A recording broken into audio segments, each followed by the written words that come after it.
モホのスクリプトのレグイーバーを実行して、アンダーライン 3D.csv のアクションを読み込みます。これは私がスマホの前で演技したアクションなのですが、それをすぐに 3D のスケルトンで動かすことができます。このスケルトンは 3D で動いています。薄っぺらい紙みたいなレイヤーのスケルトンです。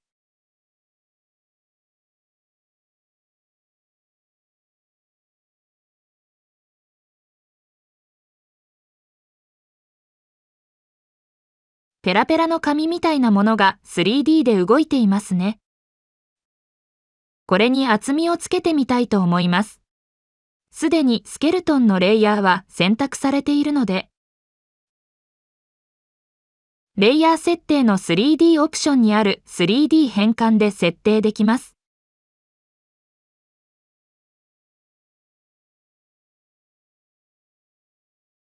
レイヤーに厚みを設定したので、スケルトンには厚みがありますが、ガイドラインが太すぎて見えません。スタイルにはリグイーバーがすでに出来上がっているので、これを選択すればガイドラインの太さも変えることができます。レイヤーの色も変えられます。スケルトンの厚みについては、モホの機能だとレイヤーを一つずつしか変えられないので、リグイーバーでスケルトンの厚みを変えてみます。ここで厚みを調整します。スケルトンは厚みが出たので 3D で見やすくなります。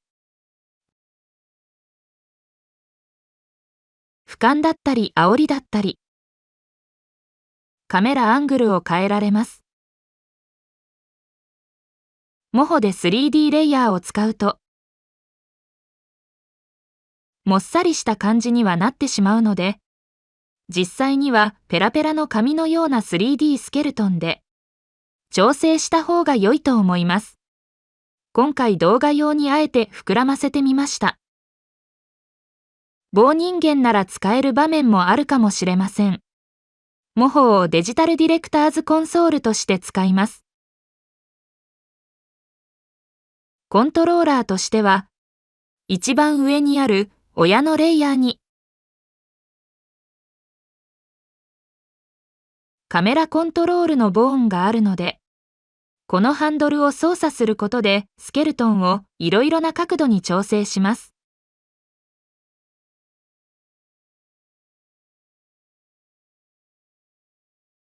実際にはカメラをいじるというよりは、このハンドルとレイヤーの回転で俯瞰や煽りを表現していくことになり、このハンドル、ボーンの角度を読み取ることで、3D のデータとして受け渡します。カット編集で一番良い角度を探します。手が手前に伸びた方がかっこいいですよね。良いカットが出来上がったなら、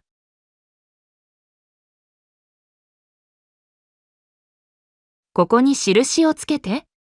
実際にどこからどこまでを切り取るかを今探しているところです。手を振り上げるところ、この辺りから切り出したい。位置が確定したら、カット位置を01としてラベルをつけます。そしてこのラベルに幅を与えることで、その幅の分だけアクションを切り抜いてくれることになるんです。オルトを押しながら引っ張ると黄色い幅ができましたね。確認用にスタートとエンドを設定。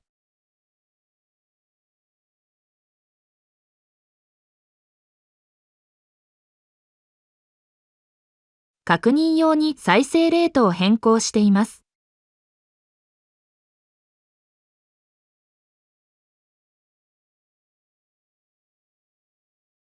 こんな感じのカットを切り出します。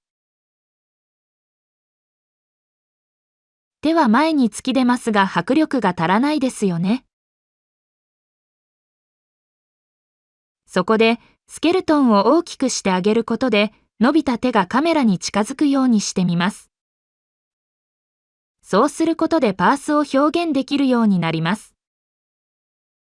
スケルトンを500とか600倍にしてみると伸びた手がカメラに近づくことになるんです。これカメラのズーム機能で画面に入るように小さくして、ズーム機能ではカメラからの距離は変わらないから、再生してみると手がカメラに近づいて大きくなっています。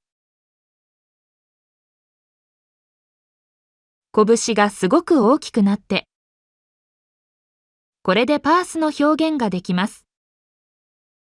迫力が出てきました。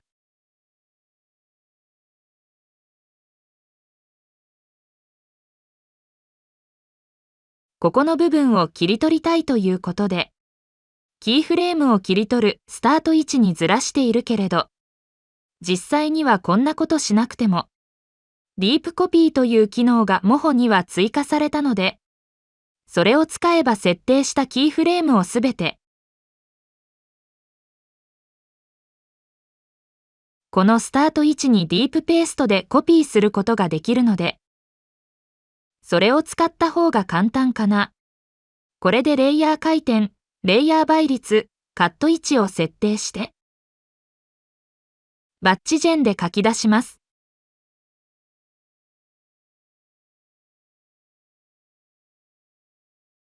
新しいフォルダーを作って、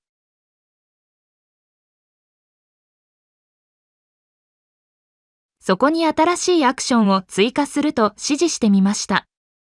ラベルの位置の PNG タも欲しいということで、死体用に PNG データも作ってくれます。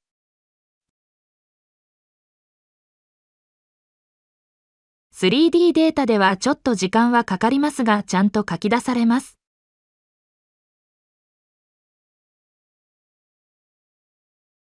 こうして指示した新しいフォルダーの中に、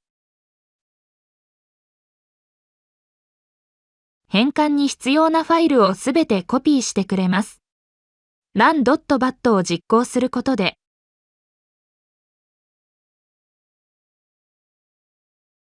設定したカットを生成します。ラベルで指示した分だけ生成できます。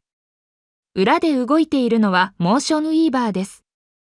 バッチファイルが指示書に沿って実行してアクションファイル _3d.csv を生成します。このアクションファイルを CSV ビューアーというソフトで見てみると、_3d.csv にはキャラクターの 3D 座標データの他に、パースデータも埋め込まれているんです。手を前に伸ばすと手が大きくなりますよ。このパース情報を持った _3d.csv が作られるんです。このデータはモホで使えます。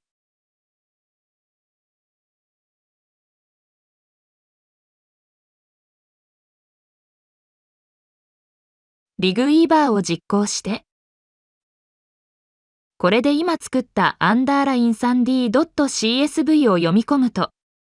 3D キャラクターが作られます。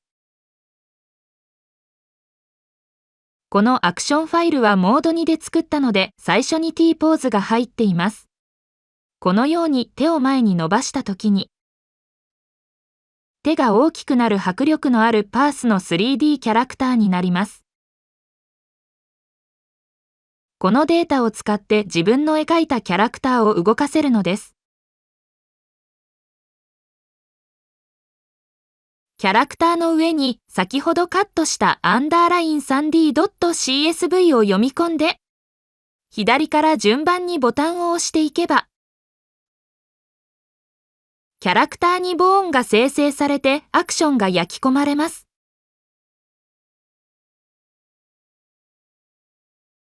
スマーツイッチを使うことで、グループレイヤー、スイッチレイヤーにバインド情報を渡すことができるので、その中に新しくベクターレイヤーを作成して、キャラクターを清書したり何かアクセサリーを追加することもできます。さあ、ここからはモホの豊富な機能で、自分のキャラクターに命を宿すことに集中してください。モホをデジタルディレクターズコンソールにすれば、これを絵コンテにしてもっと綺麗なキャラクターに仕上げることができますよ。ここまでの作業があっという間だからこそ、キャラクターをもっと面白く魅力的にできるのです。命を吹き込むことに集中できます。ボーンやアクションの構造が同じなので、どちらも使い回すことができます。作るほどアニメの資産が増え続けます。アニメ作りを一緒に楽しみましょう。